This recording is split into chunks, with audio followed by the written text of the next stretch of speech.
You're listening to Dodge Movie Podcast. Your hosts are Christy and Mike Dodge, the founders of Dodge Media Productions.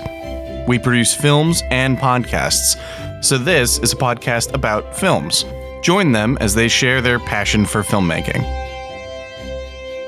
Welcome back, everybody, to the Dodge Movie Podcast. This is episode 71, and we are going to be talking about Wild Nights with Emily Dickinson, that is. It came out in the year 2018, and the writer and director is Madeleine Olnek. It stars Molly Shannon as Emily, Susan Ziegler as Susan Dickinson, Amy Seimentz is Mabel, Brett Gelman is Thomas Wentworth Higginson, and Jackie Monahan as Lavina. It was mostly filmed in Amherst, or the setting is 1860 Amherst, Maryland. It was filmed in New York City, Brooklyn, and Greenwich, Connecticut. The synopsis of this film is it's a dramatization of a little-known side of the writer Emily Dickinson's life, in particular her relationship with another woman. It did not have a tagline, and something very important to know when watching this, because it does kind of have Madeleine was a fan of Drunk History, and it kind of has a little bit of a Drunk History feel. It was originally performed as a play by the film's director, who extensively researched with the support of Harvard University Press and the Guggenheim Foundation the facts in it. And so what could come off as a little bit of tongue-in-cheek or maybe even embellished or made up, she wants audiences to know are very much steeped in fact,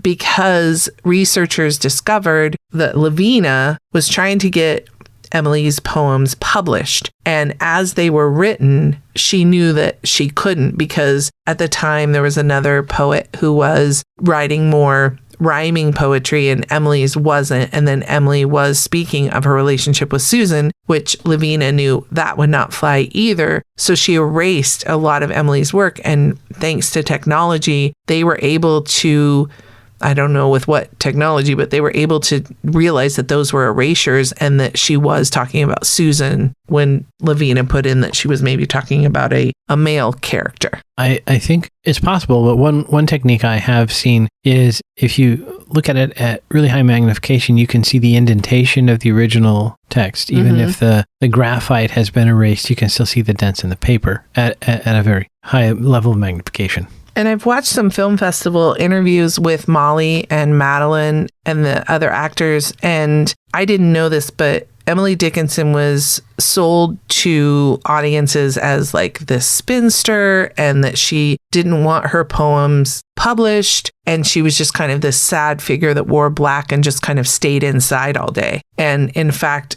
through this discovery of this technology and reading the poems, and they discovered that none of that in fact was true. She wanted her stuff published. She was a very vivacious person. She loved to go out and party. Maybe just they didn't like who she was partying with. Right. But it was a lavender party. And she had a love interest. Unfortunately, it was her brother's wife. So that helped for proximity, but probably not for the family reunion.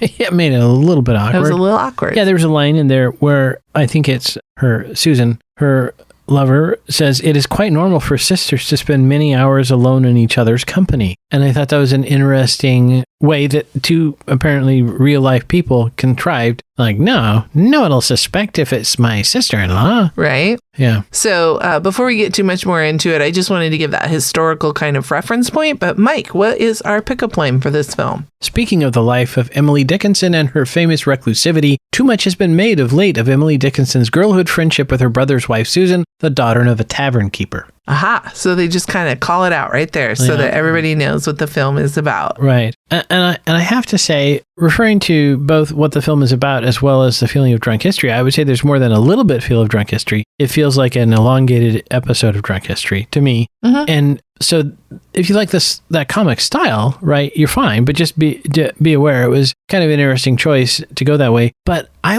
didn't feel like it had a closure. I wasn't exactly sure what happened in the story. Like where did we go from and to? It felt to me I was a little confused about kind of the narrative of the film. Well, in listening to these different panel discussions and having watched the film, I would say where we started is exactly what you just said, that there was this opinion of her that was one way. And I think that Madeleine wanted to show that wasn't correct, that people literally rewrote history or erased it and rewrote it, right? And so she wanted to show Emily's true life and that it was full of life. It was full of love. It was well-rounded kind of. She did want her stuff published. She wasn't just kind of what they had made her out to be. And I think we saw that throughout the movie that she had this relationship with Susan and she was always writing and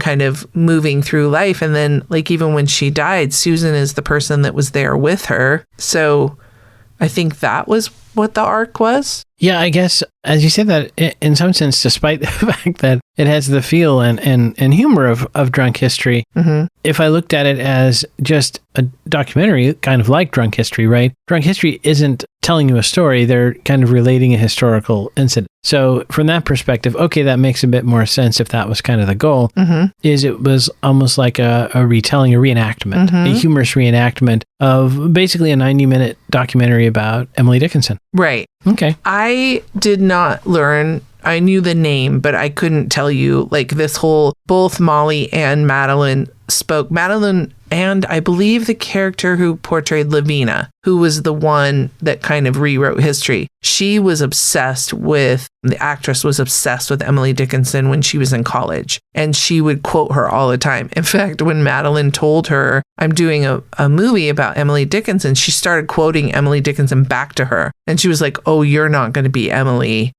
Molly Shannon's going to be Emily. Son of a...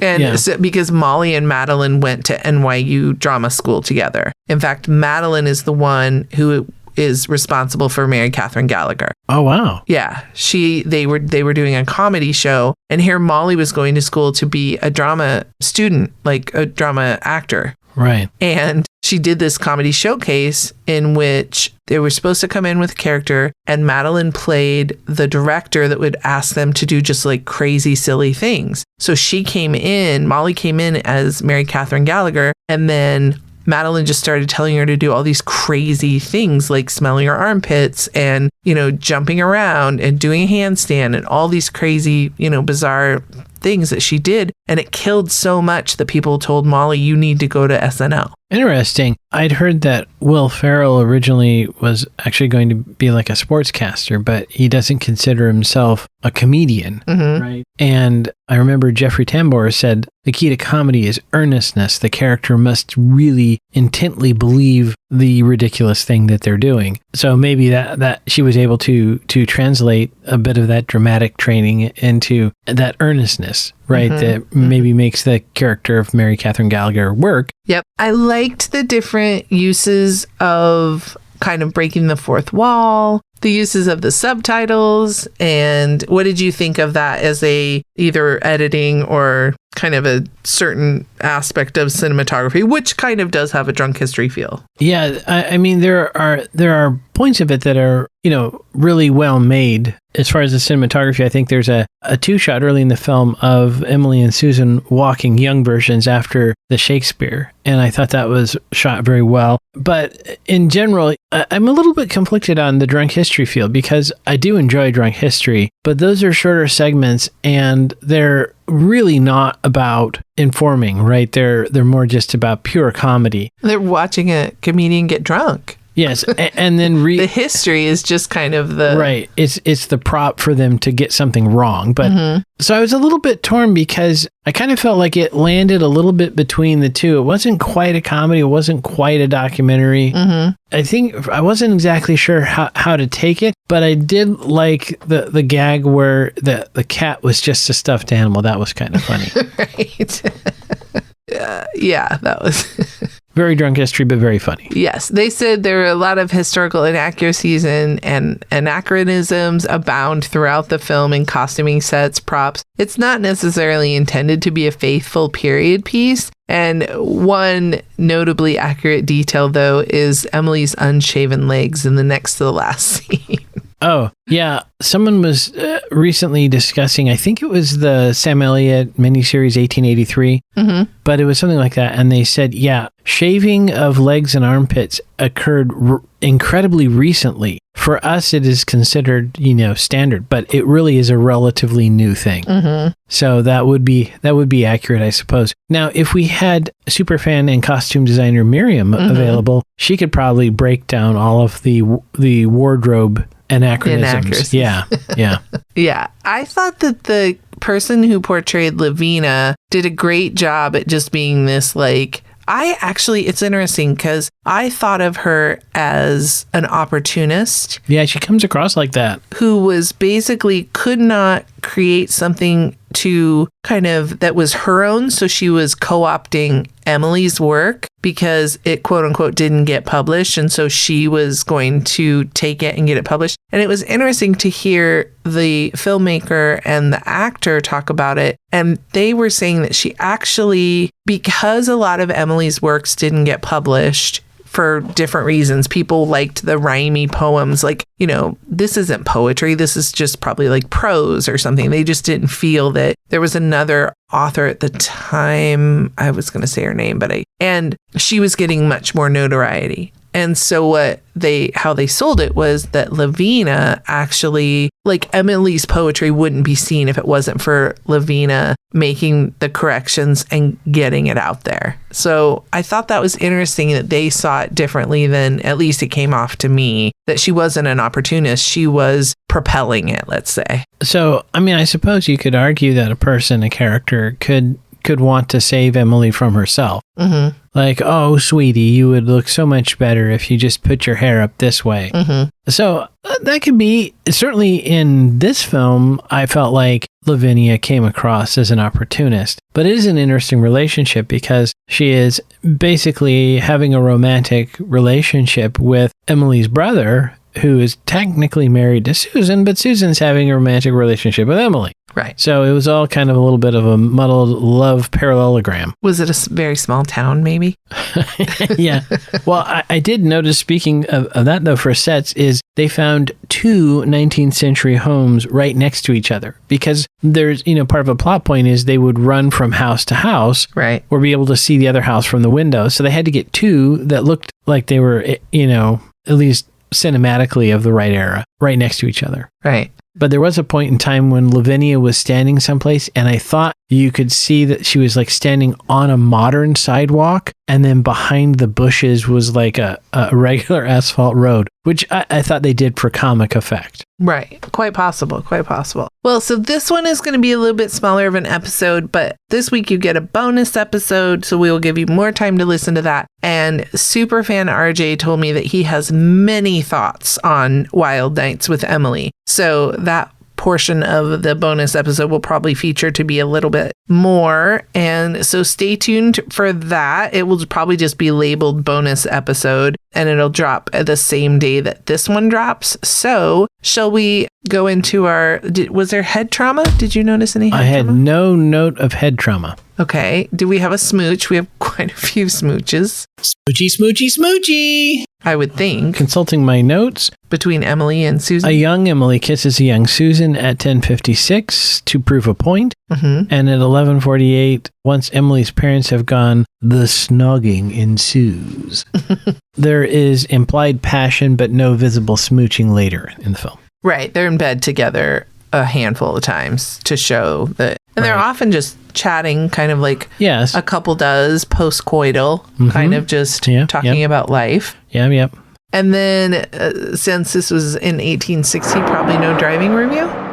There were no motor vehicles, and they didn't have any wagons or carriages either. So no driving review. All right. So shall we go to the numbers? Let's go to the numbers. All right.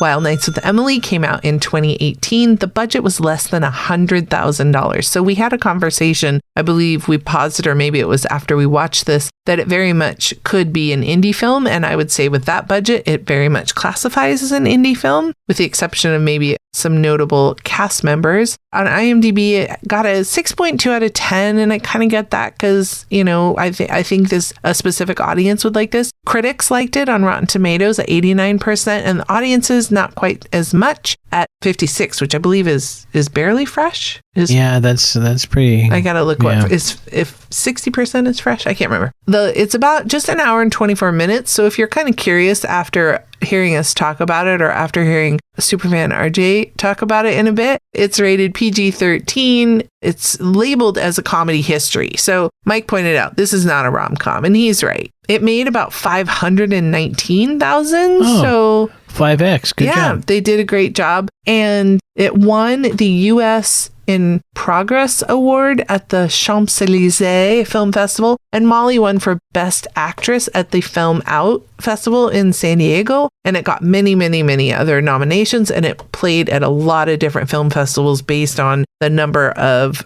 Q&As that I was able to watch. So I think after hearing us talk about it, and like I said in the next episode or our next bonus episode, if you know what you like, what RJ has to say, give it a watch. It's available on Hulu. So if you subscribe to that, it's included in your subscription. And I guess never forget, Dodges never stop, and neither do the movies.